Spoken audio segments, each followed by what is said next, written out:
Hi everyone, welcome back to my channel. I'm Tiffany Benson, one part of Team Benson, and today for Medicinal Friday we are talking catnip and lots of catnip.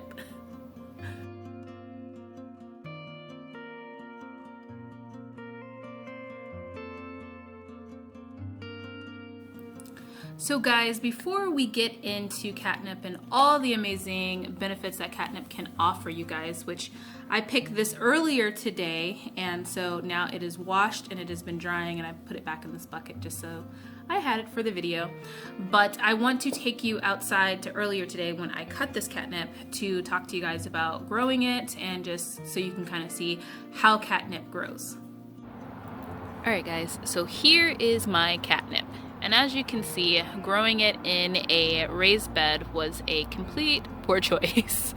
So I would suggest putting your catnip in a pot because it is from the mint family, so it does take over. I'm going to harvest most of this because I can only have so much catnip. We don't need that much. And I am planning to plant other things in here so that we can start filling our medicinal cabinet. But if you want to keep your catnip plant, then when you're harvesting it, you want to harvest it down to a set of leaves. So if I were to pick it at here, this would leave this set of leaves to grow bigger and keep the plant bushier. So that's what causes the plant to bush out like that. That, and it's just mint, so it takes over. So that is, also when it comes to watering your catnip, you're just going to water it every day just when the soil is dry. If your soil isn't dry, don't overwater it because it's just like regular mint. But you also want to pick it earlier in the day so that then its leaves are full of water so that they're not wilting when you're going to pick it. So that's growing and picking catnip. So before we get started, guys, I just want to remind you that although I practice medicinal medicine pretty much every day of my life, and I have for several years now, I cannot make recommendations for you personally. This is something that you want to talk to your doctor about, and also I will link some books down below that I recommend that you guys have for your own personal use, so that when you're making your own tinctures and you're making your own blends for whatever problems that you might have, there's 3 books that I will link down below. One's for antivirals, one's for antibacterial, and then one is a beginner's medicinal herb. So then that way you can look it up, you can research it, and you can decide what's best for you. So this is just information that I would love to share with you guys to help you guys further your knowledge on how to take care of yourself and your family. So the other thing I would like to add about catnip is that it also is a insect repellent, which we'll talk about more of that when later in this video, but putting it in a bed kind of helps with insect pressure. Granted, it stinks that it'll take over the bed because it's like mint. So if you keep it pruned back, it will help a lot of your pest pressure that you have.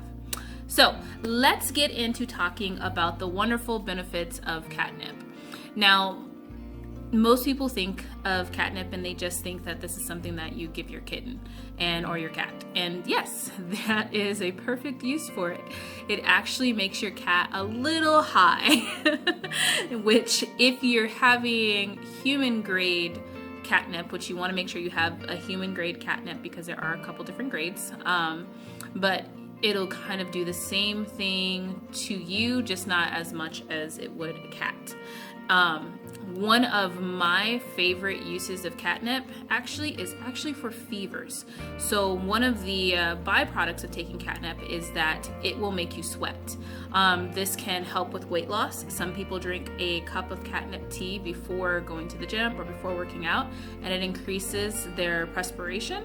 And then some people, when you have a fever, which is one of the reasons why I like having catnip in our cabinet, is that it will make you sweat. So therefore it'll lower your body temperature by making you sweat, which that's, kind of how your body regulates a temperature.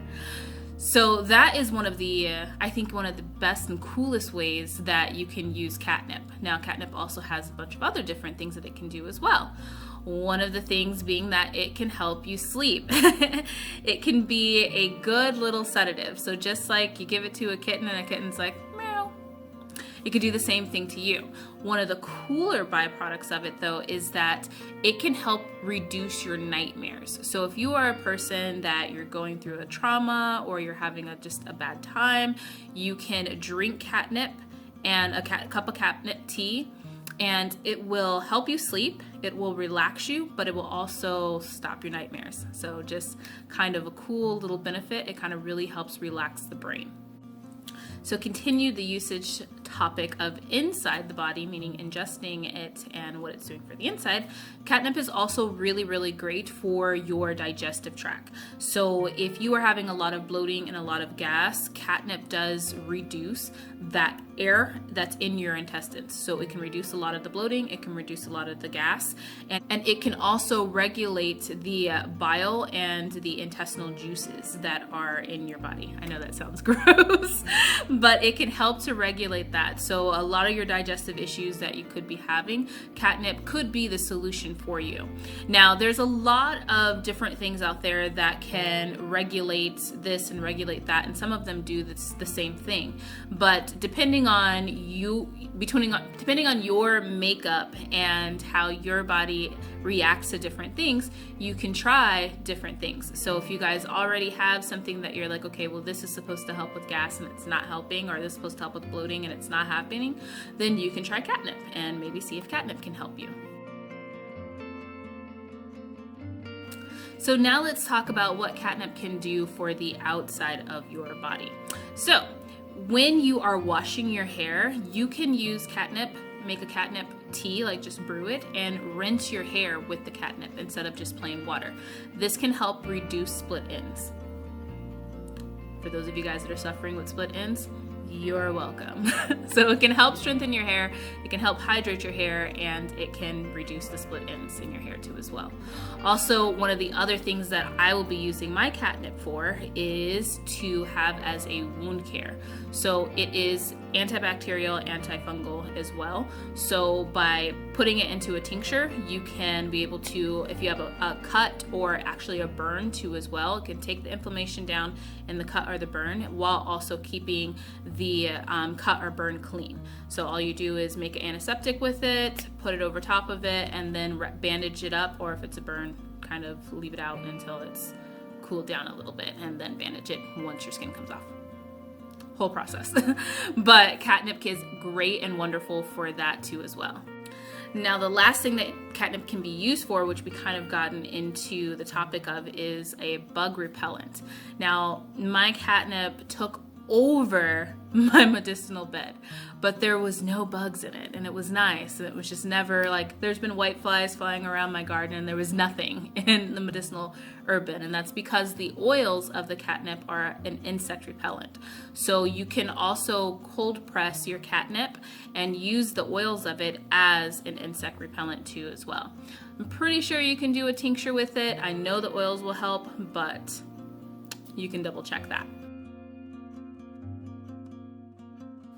So side effects. So unlike some of the other herbs we've talked about, like thyme, which has like pretty much no side effects and you can't really OD on it, catnip you can. So you want to really make sure that you're being careful with your dosage.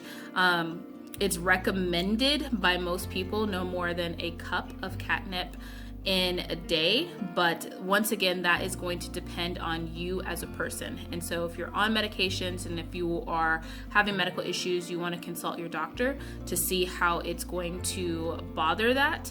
And I always suggest start with a lower dosage of something and then build up your tolerance. So if you take a lower dosage and it doesn't help, maybe only take half the dosage and then take the other half the dosage afterwards. So other side effects of catnip is that you do not want to give it to your kiddos. I know that sedating your child might sound glorious for some of you guys that have rambunctious little ones, but you don't want to do that. Catnip is something that it's very strong, and also it's easy to overdose on. So giving it to somebody that's a lot smaller than a human size could really hurt them, which making them super loopy for a longer period of time than normal. And then also it can cause them to dehydrate because they can sweat a lot more than a normal full-size adult would. So you want to make sure that you are not giving it to to your kiddos. The other thing is pregnant women too as well. If you're pregnant or if you're trying to conceive, catnip is also something you don't want to be taking at the time because it can cause your menstruation to start. So you don't want to do that, if you're pregnant or if you are trying to conceive. So those are just some side effects of catnip that you do want to watch out for. So it's a wonderful, wonderful herb that can knock a fever out really quickly and can really help to calm your body, calm your nerves, but you want to make sure that you are taking a dosage that is appropriate for you. So also I wanted to let you guys know that catnip is something that you want to make sure for it to be effective and not be harmful for your body. You want to make sure that you are drinking it as a tea or using it as like a wound care in a tincture or something like that, or even taking it as a tincture. Catnip is not something that you want to ingest by smoking it, just because it's harder to regulate the dosage while you're smoking it versus how much you put into the tea, and you can feel the side effects of the tea a lot quicker versus smoking a whole lot of it and then not feeling it until you've already taken too much. So it is suggested that you take catnip as a tea or as a tincture and, like I said, not smoke it. So I hope that was informative for you guys. I hope you guys are adding catnip to your medicine cabinet, your medicinal medicine cabinet, because it is a great just little powerhouse to have in there for when you need it. So until next time, make sure you guys grow yourselves a garden, because even a small space can provide you with tons of food and catnip.